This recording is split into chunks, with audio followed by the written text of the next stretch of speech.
Hello. This video is a rant. Not a very well structured rant, but a rant nonetheless.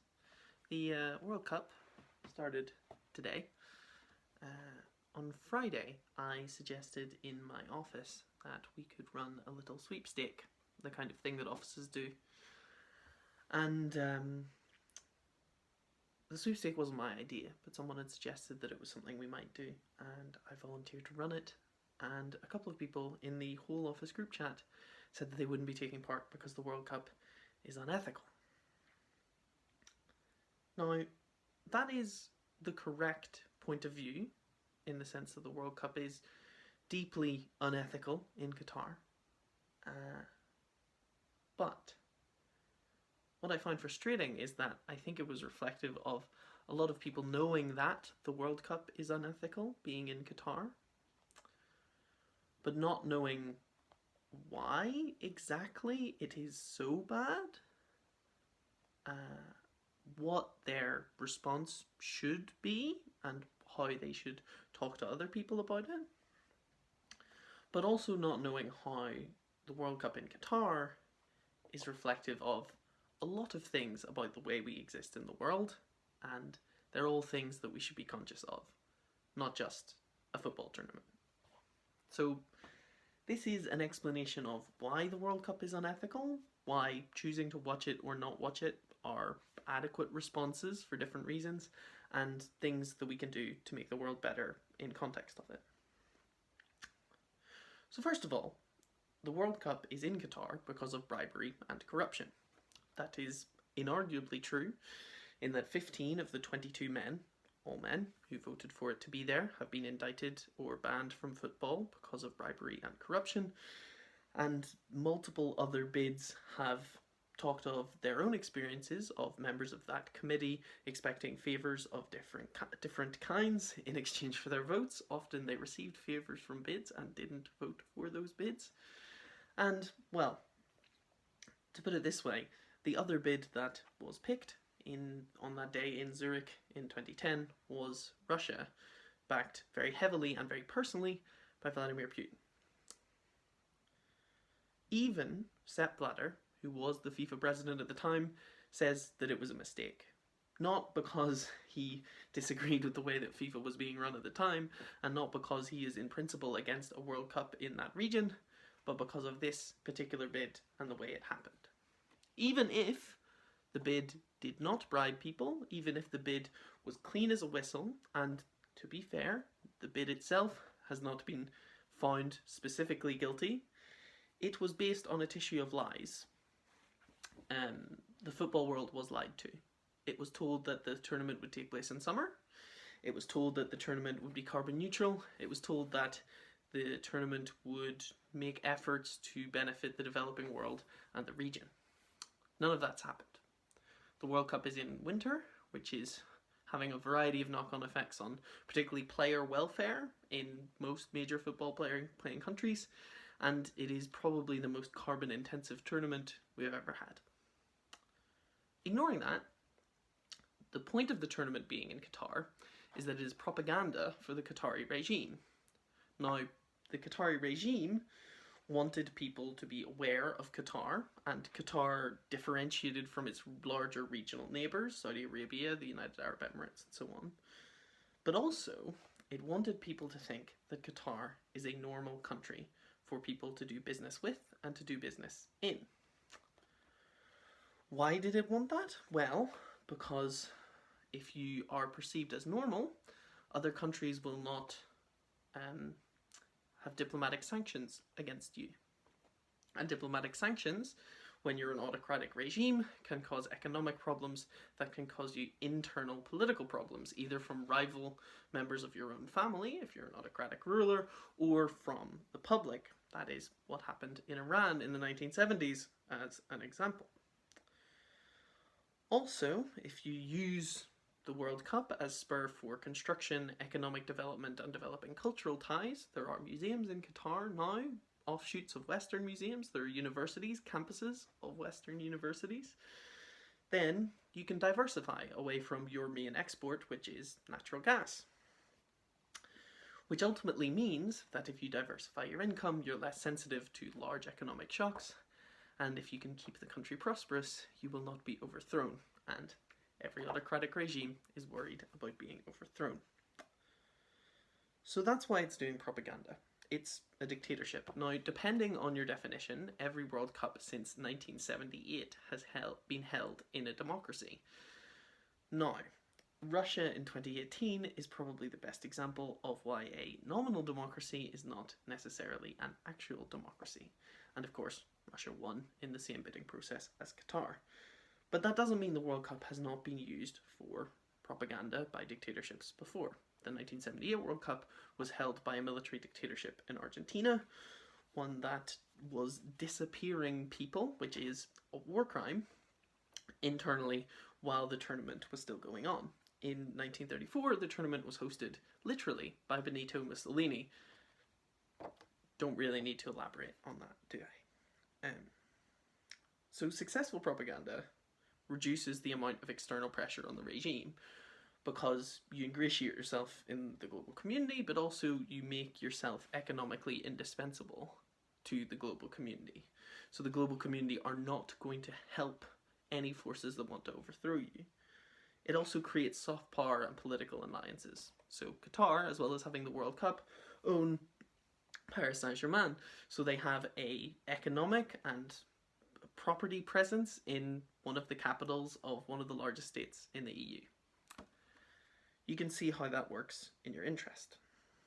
So what is the Qatari regime hiding? So you've probably heard that the Qatari regime is institutionally homophobic and institutionally misogynist. You cannot be LGBT in Qatar, that is a crime.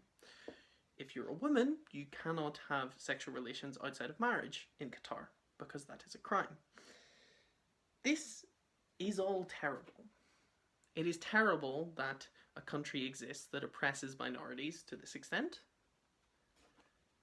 However, because of the way Qatar is as a religious state, when Westerners come over and protest about how terrible things are, that allows the Qatari regime to say that it is having ideologies opposed on it by colonial powers. That line of thinking is obviously very effective in the developing world, which has had the horrific effects of colonialism imposed on it and neo-colonialism imposed on it by Western powers historically.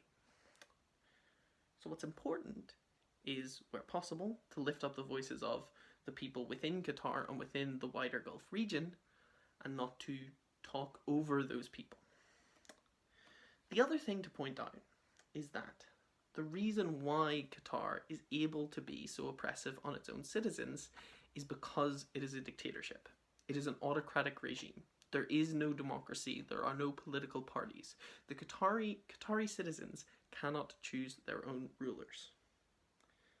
You don't have legal or civil rights in a police state, not in any meaningful sense. If you displease the regime, you cease to have rights in any meaningful sense. They may be done legalistically. It may be said that you're violating crimes in terms of violating crimes which restrict your freedom of speech or freedom of religion, but realistically, you are displeasing the regime and they have the power over you.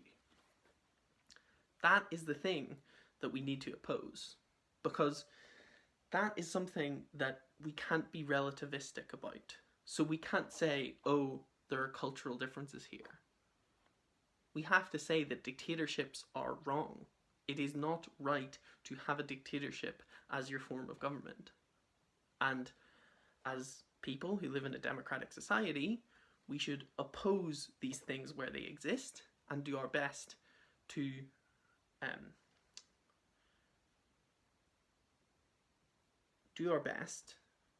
make sure that we are supporting democratic values and democratic norms around the world wherever we can. However, when I say that Qatari citizens have limited freedom of speech and limited access to justice, that's especially true if you're not a citizen. The construction and hospitality boom that the World Cup being in Qatar created was built on the backs of migrant workers. Those migrant workers are not Qatari citizens. They are brought over from some of the poorest societies in the world, often sub-Saharan Africa or Bangladesh and Nepal. And when they arrive, they have their passport taken off them. They are entirely at the whim of their employer, and their rights are only actionable. They only have rights to the extent that their employer respects them.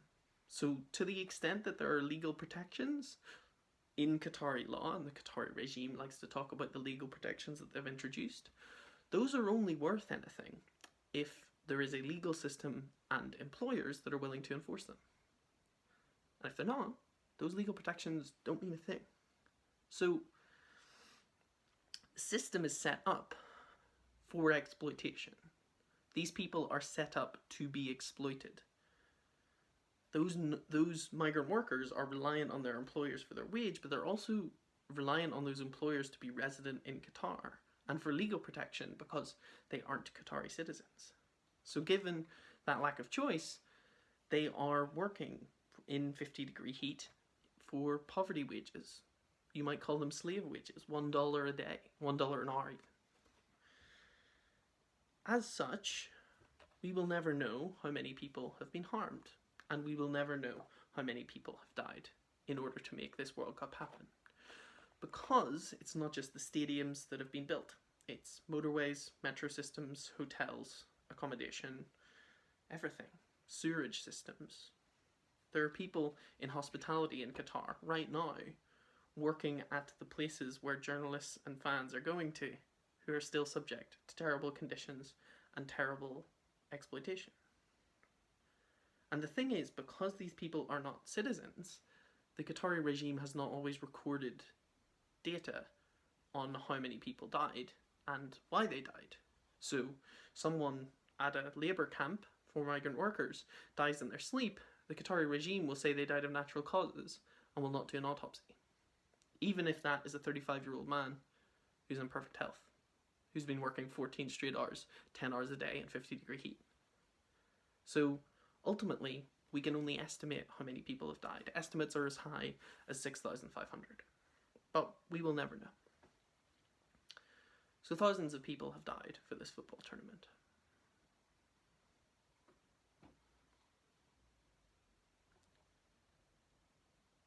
You can't, in those circumstances, participate actively or give your money to anything that supports that. So a lot of people are thinking that the only rational response is to boycott entirely, to ignore it, to act like it's not happening. And the rationale for this is that if you do that, it will take away the power of it. Because if you don't get the global attention, then none of the propaganda benefits go to Qatar. I am sympathetic to that view. I understand the attractiveness of it. The problem is that the tournament started today, and the tournament will happen. No matter what any of us do, any of us peasants, serfs. The TV contracts have already been signed. The advertising has already been made. Everything, every cent and dollar of revenue will go to FIFA regardless. Everyone who's going is already going. They've booked their flights. They're not gonna not go. And us at home? Well, in the UK, we don't have to pay a subscription to watch the World Cup. We don't have to do anything, really. If you have a TV, it'll be on. So then you could say, well, we'll go after the sponsors. And also, we'll boycott anything Qatar related. Anything related to that dictatorship. Well, sponsors of the World Cup include the company that services probably a lot of your card payments. If you pay for anything with a card, that company might be benefiting. If you drink any Coca-Cola product, that's a World Cup sponsor.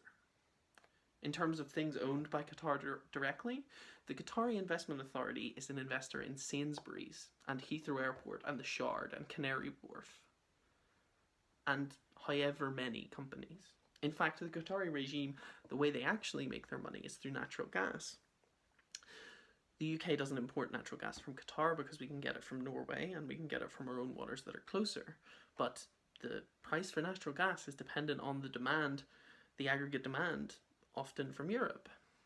That aggregate demand, that's you. That's your gas cooker. That's your gas boiler.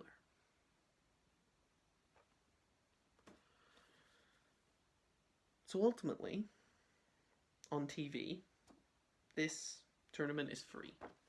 You don't have to give them money to watch it.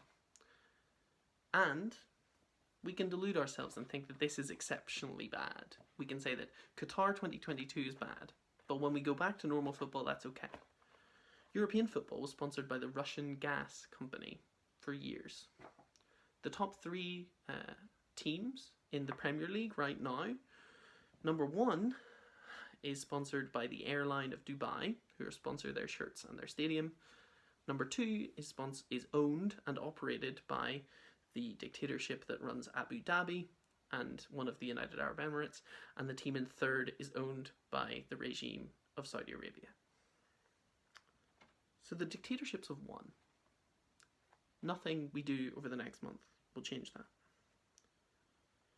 So what do we do? Well, you can watch the football or you cannot. It's up to you. FIFA's not going to get your money either way. I would say, if you can, you should support the local football team in your community or the charity associated with them.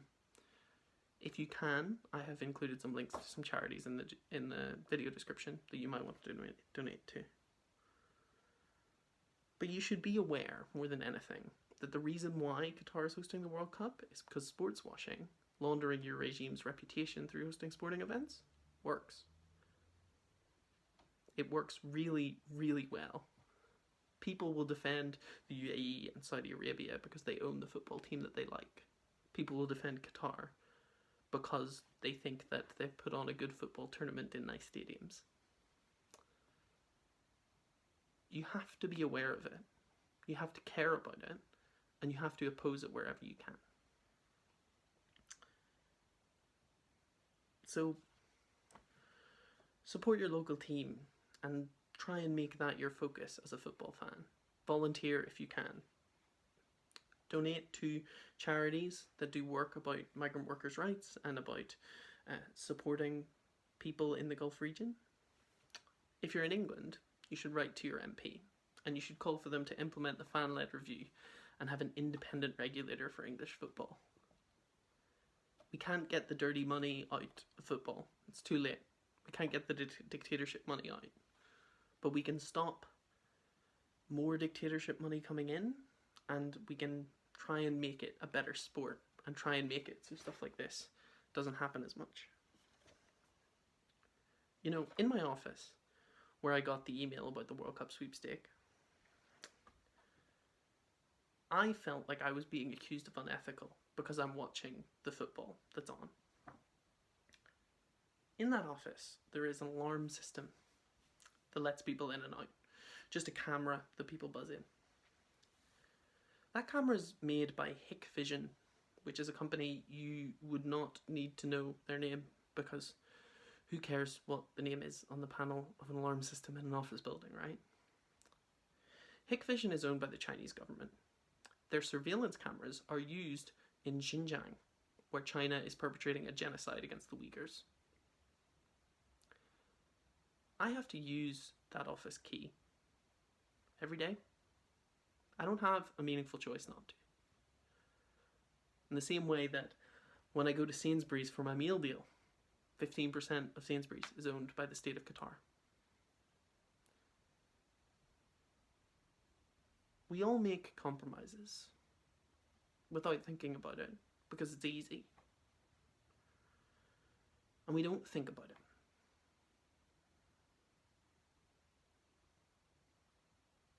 The Qatar World Cup is just one more of those. All we can do is consider our choices and try to do the best we can.